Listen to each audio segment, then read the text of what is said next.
Namaskar and welcome to this exciting new episode of Sattology Debunking Mythology. Today we are going to talk about paganism and how most of the modern Western traditions have come from that, even though it has been highly vilified. And if you look at the paganism, the word is someone who is uncivilized, someone who has no connection with the modern humanity or modern customs. But most of the modern customs have come from there. Most of us, even though we call them pagan, we were also them. And today we have become something else. So it's a very pejorative term has been used. And historically, I'm talking about purely from connotation perspective. You may not mean it, the word pagan may not mean it, but someone a social outcast or religious outcast. So without delay, let us welcome Shri Deepal Patwadkar, who has done a research on this, and we're going to discuss about who is a pagan, who are different types of pagan, and how they are. I mean, whether they're good or bad, or and how many modern customs and dates have come from them. So, welcome, Deepaliji. Namaste. I'm glad to be back on this channel, Sattology. So thank you, Aditya for giving me this space. Thank you. Thank you so much, Deepaliji, for coming. It's an honor. So, Deepaliji, what is the meaning of pagan in a common sense? I said from my perspective, I may be wrong, but what is your viewpoint on that? You used the very right words. Pagan was like, uncivilized. Calling somebody uncivilized, you come from a small village, you do not know how to, uh, the modern ways of living. And that was the word that was used. It was an insulting word, basically.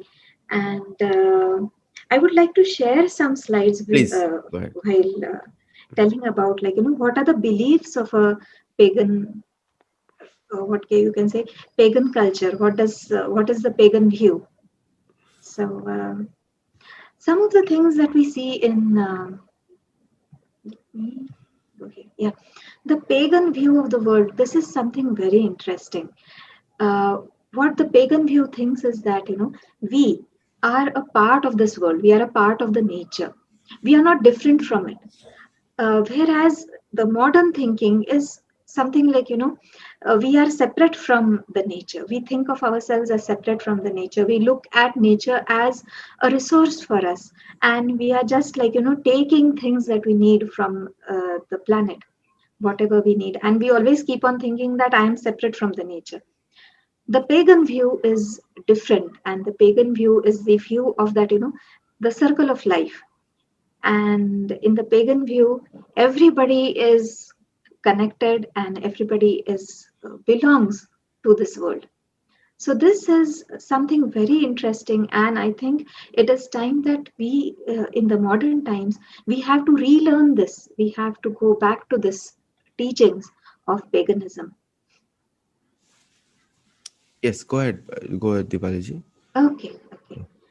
So, this view of paganism, this is the animism, basically, that they have respect for nature, and they think that all the living beings, all the animals, plants, other humans also, people who are like practicing some other cultures, or they are practicing some other religions, everybody is has that a spirit within them, they have that divine spirit within them.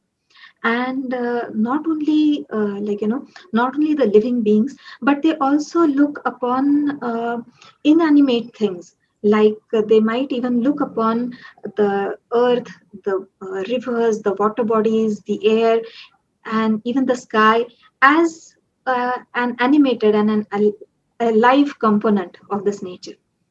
So these were the practices that were followed by many a pagan people within in the past. And when we are looking at this pagan world, what they have a very long tradition. This tradition starts as far back as the Paleolithic times. So there are people in the Stone Age who are looking at fire and sun and moon as their gods, because the fire is the best friend of man. Without fire, humans couldn't cook and eat, processed food. They couldn't protect themselves from even from winter and even from wild animals. So fire is something which also gave them light after sunset. So fire was the first god of all the cultures all across the world. So And we see most of that these fire, yeah. most of these terms like Paleolithic were Mhm, invented by Christian missionaries, and the source of the words is coming. And so when they write anything about anyone else, they will want it from one viewpoint, from their viewpoint. mhm, So mhm, it's like, for example, in I'm a Hindu, and we follow Hindu culture. We have been worshipping fire. We worship sun.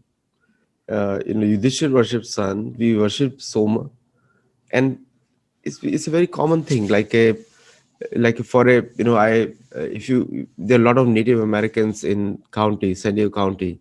It's one of the counties where the maximum Native American tribes are there.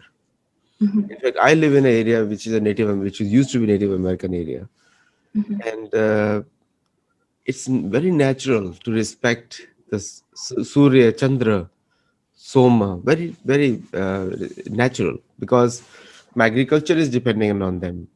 I I pray to rain gods. So these terms have been very uh, partial to one viewpoint, I would say. mhm. Yeah, but go ahead, please. It's beautiful slide. Yeah, yeah. Um, as you pointed out, there are very few people, very few cultures today that uh, who still worship sun and moon and the fire. One of them is the Hindu people, the people of India, who have this continuous uh, dhara. They haven't, they haven't stopped worshipping fire. Even today, we worship Agni. And in fact, we also see that the Greeks and Romans, they also worshipped Agni. They also worshipped fire. It was called Vesta. Vesta was the god of fire amongst the Romans. And it's very interesting to note that, even the English word ignite, it comes from the word Agni. So, Yes. these connections, they still remain in our language, and they are still alive. So, all amongst all the cultures, we see that in the Paleolithic age, in the Stone Age, they were worshipping different types of gods. First and foremost are fire, sun, and moon, and along with them, they also had fertility gods and goddesses, and they had mother goddesses as well. And as these cultures they developed and they started doing agriculture, they had more gods which were related to agriculture. So they had gods of earth and they had gods of rain. So we see Indra in the Indian context, who is the god of rain, and we see Prithvi as the a god of fields. So there were also gods which were cattle protector gods, because as people started domesticating, they also needed gods who would protect their cattle. So we see such gods among the Greek, like Pan, who protects the cattle, or in Hinduism there is Pushan, who protects the cattle. And then there were warrior gods, and later on, as and how these cultures developed, there were gods related to science and arts as well. So we will see these gods of medicine amongst the Greeks, amongst the Romans, amongst the Indians, and we see god of writing, god of literature, and gods of music and dance and creativity as well. So we see a very happy mixture of different types of god, and every god has its own area, he has his own domain where he or she rules. And what we see, a common attribute of the pagans is that uh, obviously they have many gods, and these gods, they are males as well as females, so there are goddesses as well, and there are animal gods as well, there are tree gods as well, there are tree spirits and different types of water spirits as well. Like for example, among the Greeks, there were these nymphs, water nymphs, who were the goddesses of related to water. So we see basically a nature worship, and somehow not not only are the humans connected to nature, but even the gods are connected to nature. And the god is not somebody who is far away from his creation, sitting somewhere in the very high up in the sky, but God is here on the earth. And the god is rather like the god has taken the form of different animals, and god is a part of his creation. So this is what we see amongst the pagan religions. So here is another picture that I really wanted to share, that amongst the pagans, the view of the world is ecocentric, and they will see like everybody, men, women, animals, plants, all alike, they are at the same level and they are interconnected. But whereas when we start going towards the new religions, the recent religions, what we see is that it's kind of a pyramid, and at the top there is the human, and not just human, it is man. Even the women are low to him, women are subordinate. And even when we look at man in the religious context, it is like the men, only the men who belong to the particular religion, they are at the top. Everybody else is down below in the pyramid. So this is the difference between the view of the world that we see amongst the pagan cultures and amongst the uh, religions, the modern religions. So this we could look at it like a partnership system. When we are speaking about the pagans, it's a partnership system where people trust each other and they have mutual respect for each other. It is not needed that other people also have same thinking as they have, or they need to have the same gods as they have, but they have mutual respect for everybody. And even the stories and the beliefs that we see amongst the pagan culture, we will see that all those stories are based on uh, caring relations. But whereas when we look at a domination system, in this system there is space for very few at the top, and the beliefs and the stories in this system, they will be justifying domination and violence. Of course, not every system is one or the other. It's a mixture of both of these systems. And amongst the pagans we see more and more share of the partnership system. So when we are looking at these pagan cultures, and we saw that there are all the gods, they are related to nature. So the celebrations, the pagan celebrations, are also related to the nature. So we will see like the celebrations are related to trees and animals, they are related to seasons, so and they are related to harvest. And they have carnivals where like all people will come out together and they will dress themselves up in different kinds of dresses, and they will just march along, they will have parades and all those things, so they will just enjoy themselves. This is what is seen in the pagan celebrations. But when we look at the religious celebrations, they are centered around the lives of prophets, and they are centered around the lives of saints. So we will see, what is celebrated is the birth or the death of a prophet, or the movement of a prophet from one place to another, or something happening in the life of the prophet, or uh, related to saints. So there will be like feasts that are for the particular day of the saint. So this is the basic difference between the pagan celebrations and religious celebrations. So when we are looking at winter solstice is a major event in the seasons, and this celebration, we see that it is celebrated with much pomp and much happiness amongst the pagan religions. So maybe we can look at that after this. I'll stop sharing my screen because these were some of the diagrams that I wanted to share.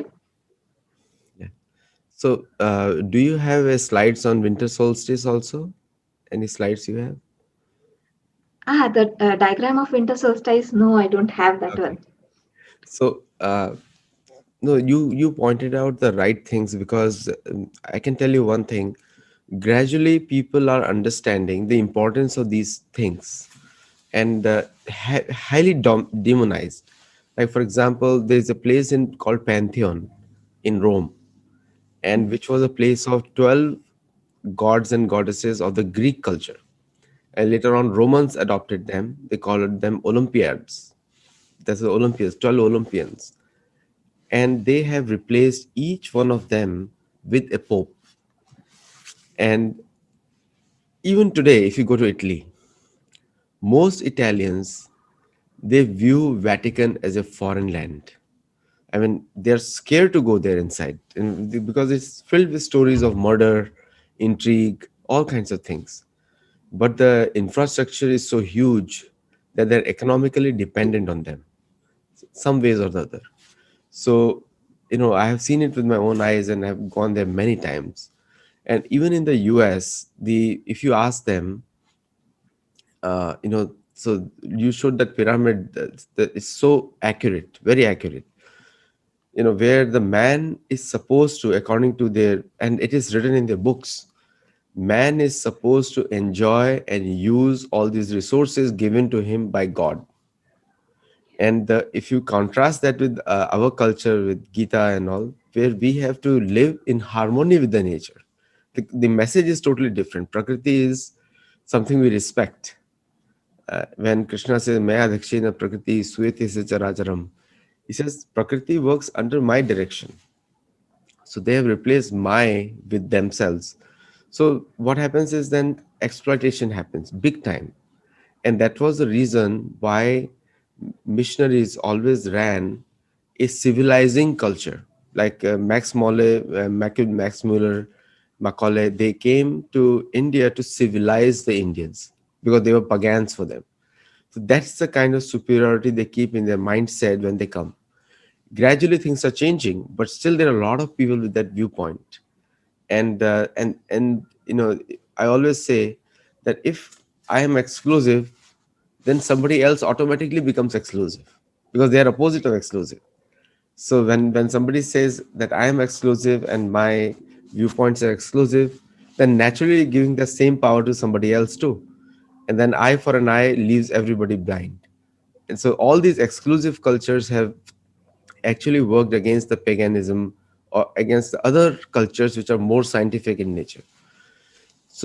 So, my next question to you is: what are you showed us the pagan attributes and slides of beautiful, very exact, what you're trying to show.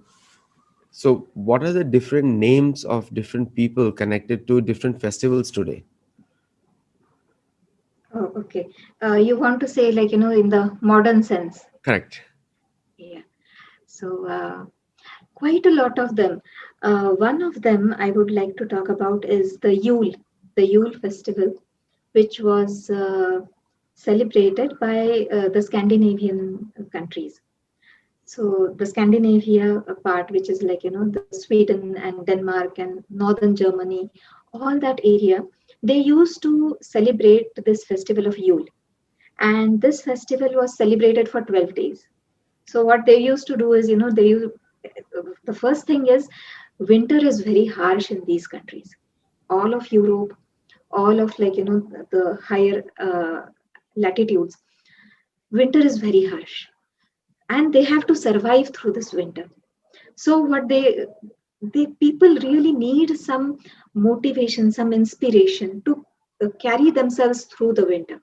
Even today we see that, in America people get the winter blues, and then they go and get some lamps which will give light like sunlight, so that they don't get depression. So this is the same thing. This is exactly what the pagans were doing. Probably they had learned it over many generations, and they knew that they had to have some celebrations during the very darkest winters, during the very darkest times, when the daylight was very available for a little time, and everything was very cold. So they knew they had to have some celebrations.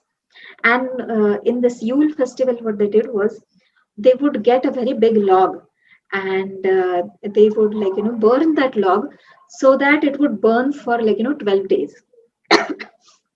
It would burn for 12 days, and then they would have a feast, they would have music, they would have singing, and all those things in this festival of Yule. So now, when it was a Julian calendar, they used to celebrate it from 13th of December to the 25th of December. But then later on, by 12th century, uh, Scandinavia, it underwent Christianization. So all the people became Christians. But even if they became Christians, they continued to have this celebration of winter solstice.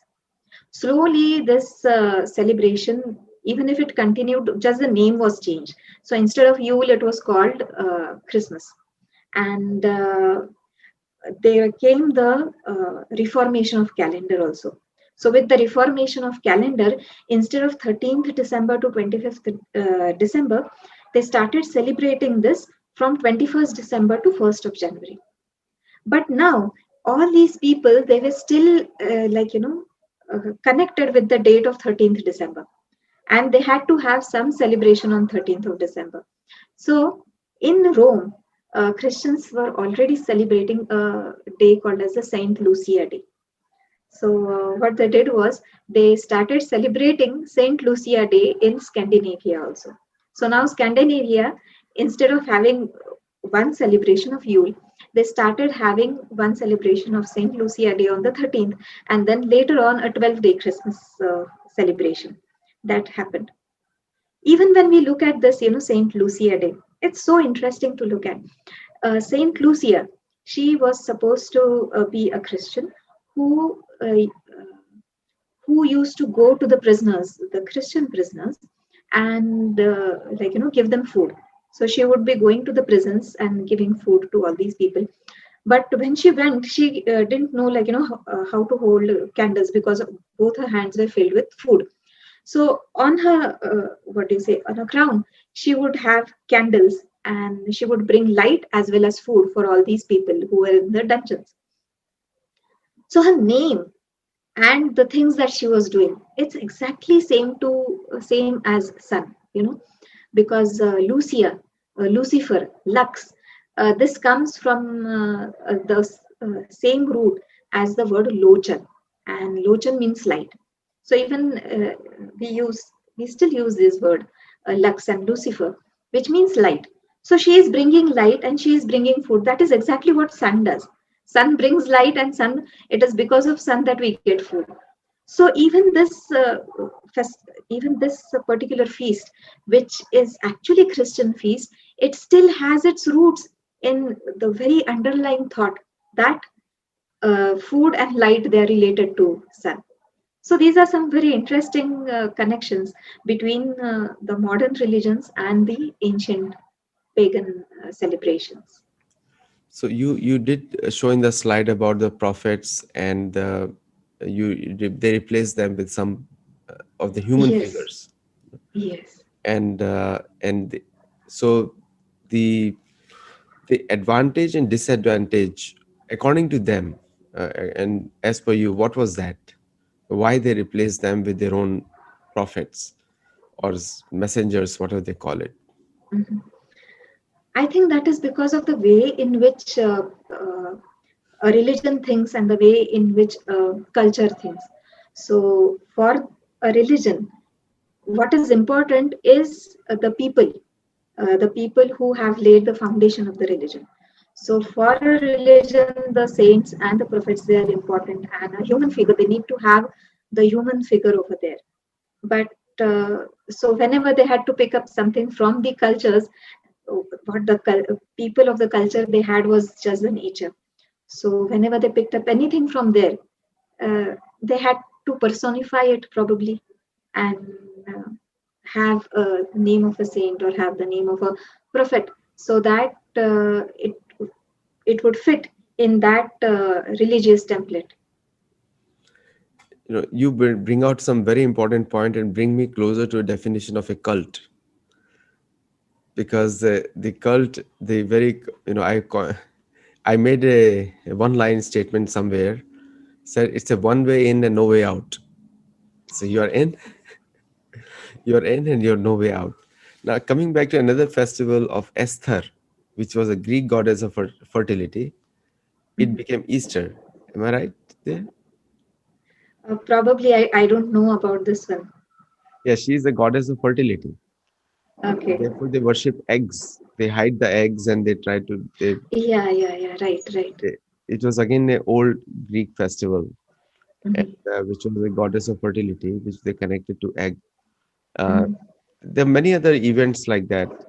So, the I always say that when you are belonging to a exclusivity mindset, then you have to always define yourself different from others. Otherwise, you cannot sustain your own faith. And the way the world is today, with the internet, social media, and everything else, the knowledge is a shared heritage. It's not a exclusive heritage or exclusive domain. Like people from earlier, it never used to happen. I think probably we are doing the first program, or from the Indian point of view, what is paganism? And most of the people will also, especially Hindus, will identify that they have the same parts of the culture which other people have, and and and why they're called pagans. Even in India, also people call them pagans. Small, even though India is largely a dharmic country, but still. Now, coming back to the Western, many people have questions here, so I'm going to take one by one when they're asking me. So, coming back to the Western, when did this paganism word was invented? Do you have any idea? This word probably came up when the Roman Emperor Constantine he accepted Christianity and he gave Christianity the he made Christianity the official religion of the Roman kingdom. So when that happened, and then until that time, the early church it was a very small group, but once they got this royal help, they went to a very high status, and from then onwards they started calling all the people as the rest of the people as pagans. And though, like, Christianity borrowed quite a lot from all these pagan religions, um, they did not respect the sources that their parent religion or their parent, from wherever they are getting all these knowledge, they did not respect that sources. But yeah, in turn they just call them pagans. One thing what I would like to mention over here is one thing that is great about Christianity is that they underwent a renaissance. And when they underwent renaissance, they went back to their Greek and Roman roots, and then they uh, got reformation. So all of this, it brought Christianity and it brought Europe basically out of the dark ages. And today whatever we see, the Western civilization, the where it has reached, like, even beyond the earth, up to the moon, and even right beyond the solar system also. So it has reached these heights because it came out of those dark ages, and because there was a reawakening amongst the Europeans where they realized that the earlier cultures had quite a lot to give to the modern world. Yeah, they call it cultural assimilation or inculturation. Mhm. So, like for example, in India, they would wear saffron clothes and move with the cross or show their icons as Vishnu or Lakshmi. So they call it inculturation. So the basic thought has not changed. The basic thought is to convert all the pagans or heathens into their own type. And but one thing you will notice that the maximum exploitation has been done in their religion's name, maximum all Yes. over the world. And you correctly described in your last slide also, where you said the women were considered lower than them, which is even today the mindset. That's why to make a woman as a head of any organization is a big struggle. Whereas in India, women have been fighters. I'll say, start quoting from even Mahabharata times. Kunti and Draupadi, they were leaders, or recognized as leaders. and they would do dharmic talks also. People don't know the history, that they would do pravachan, and people would listen. And also India had the prime Indira Gandhi as a prime minister, and some other people also, they went to the very high positions. But in the Western world, it has not been. So they call it inculturation, or the different terms they keep inventing, but the basic thought process has not changed. So if you go to a church, or or any other, I would say all Abrahamic faiths think the same way. They're all cousins. They automatically assume you as a outsider or a lower person. So when they're talking to you, they're talking to you from a sense of superiority. So one question they'll ask you, if anyone goes, "Oh, you have many gods," like the polytheism.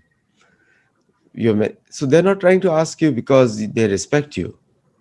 They're saying, "Oh, you are lower than us because we believe in one, you believe in many." But that's not true for pagans also. According to them, who is pagan, is because when I'm respecting sun, I'm respecting it for heat and warmth, and it's a sign of gratitude. It's not a Yeah, sign of worship, it's a sign of gratitude. Like when you take something from someone, and if you do not thank him, or express your indebtedness to that's theft. Because absolutely.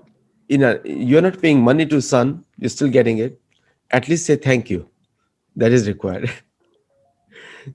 uh, from moon you get taste in the vegetables, as science is also discovering. And many seasons and many aspects of our life gets controlled by them. But a simple thank you is good enough, because you cannot pay back, it's free.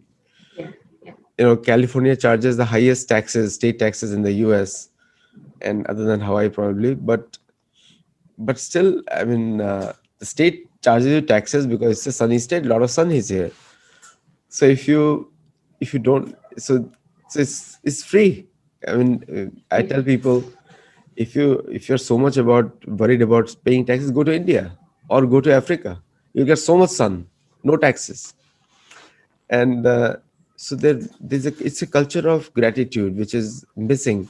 But when you do not show respect to these symbols, like sun, moon, and vayu, water, ocean bodies, then it's a kind of, you're using the resources which were provided by someone else, or it was already existing. So so then they introduce a concept of gratefulness. Now now gratefulness, you can be very grateful, but you have to express it from your own mouth also. You just cannot just be grateful and nobody knows about it. So there are a lot of these kind of elements are there, which are makes it away from more common sense. Like yesterday only somebody was arguing with me that I believe in one, and then he said, "You believe in many." So immediately in one line he said that, and my answer to that question was, well, I'm grateful to many because they all serve one, but which one you're serving I do not know, because he must be living alone somewhere, not connected to anything else. So they do not get it. So coming back to these cultures like Native Americans and other people who are disenfranchised because of this kind of mindset, not politically disenfranchised, but socially disenfranchised or philosophically disenfranchised.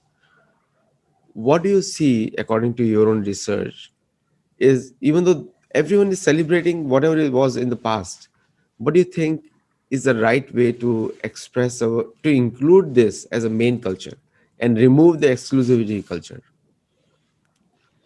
in fact, when we start looking at the international days, Uh, we are coming back actually to the same thing. We have international days for uh, probably, like, for water, or we have these projects of UN which are for, like, zero hunger project, and drinking water for all. And we have so many international days, Mother's Day, Father's Day, all these celebrations. They are again going back, isn't it? It is, all of these are gods. These are the modern gods. And we are again celebrating, we are again being grateful to each and every entity on a different day of the year. So even when we have the yoga day, so we are again trying to be grateful to the great sages like Patanjali who brought yoga to the humanity, for the humankind. So I think as the people start becoming more and more aware of what they are receiving from the nature, these the it is natural. It's but natural that we become grateful and we live a very what do you say, a kritagnya life, where we acknowledge that we are the way we are because of so many people, so many uh, including your parents, so so many people, so many generations, ancestors, and not just that, but even the animals and the plants all around us, they have contributed. So I guess we are just like, going back to the uh, same thought. So when we literally take out that layer of religion, once we remove that layer of religion, we realize that there are many things for which we should be grateful, and there are many people to whom we should be grateful. So these are the modern gods, if I should say so, and they are also many gods. No, you're absolutely right, because the people are like, I like the term that you use, culture. So culture cannot you cannot eradicate, like you cannot remove it. Like even today, Persians wear a black eye on their Mm, neck. Correct. Most of the Persian women will wear a blue, black, and like a symbol of eye on their neck, so that there is no evil spirit on them, which is a very old Hindu concept. And in the Persians still do, like if you go to Radha Govinda Mandir in Jaipur, and there the women in the early morning Mangal Aarti, they make a sound with the tongue, uluk, we call it uluk. okay. Even in Vittal Mandir, Rukmai Vittal Mandir, I've been there since childhood. I go there in Solapur, there Pandarpur, and there also we have the same sound made, and the same sounds are made in Arabic, same sounds are made in Parsic, and in Europe too. In many parts of Athens, Greece, women go to the church and make the same sound, and so it's permeate. The culture is all over the place, and they call it Coptic, Egyptian Coptics, which is Egyptian Christians, make the same sound, and same, they worship the palm trees. The palm trees are put all over in their religious places. Now culture cannot be removed, it is coming down from traditions. And so, but they have an identity crisis after that. What culture they are following which is not in their book? So then it's automatically identity crisis, like in India. Many missionaries, they try to denounce the culture of India, and they say that is all fake, it's all superstitious. But if it is superstitious, where is the gratitude gone? Gratefulness. You came from the same stock, and where is the gratitude missing? So then the gratitude becomes hypocritical. That my gratitude is better than your gratitude. My viewpoint is better than your viewpoint. Anyway, a lot can be said, but great presentation, introduction on Pagan, and we'll cover a little more. We'll cover with the gods and goddesses more in the second part of this series, because people need to know this topic in entirety. That who is a pagan and why they are not pagan, and what does pagan actually mean, which you already know, uncivilized. So it's just like anarya, calling somebody anarya. Mhm. Yeah. So thank Absolutely. you, Deepalaji. It's always a pleasure to talk to you, and you have wealth of information, and very grateful for coming on the show and sharing this with us. Thank you so much. I would like to end today's talk with one line from Rigveda, Uh, and that line is Ekam Sat Vipra Bahuda Vadanti. So that's there is only one God, but people, the wise people, call him with different names. So I exact. think this is the perfect line to end with today. Absolutely, absolutely. Apple in India is a different name than Apple itself, but Apple is still the same. It will taste the same. So thank you all very much, and for watching it live. If you have any comments, do comment on the YouTube in the comment section. And I took up all your questions also on the live audience. Thank you. Namaskar.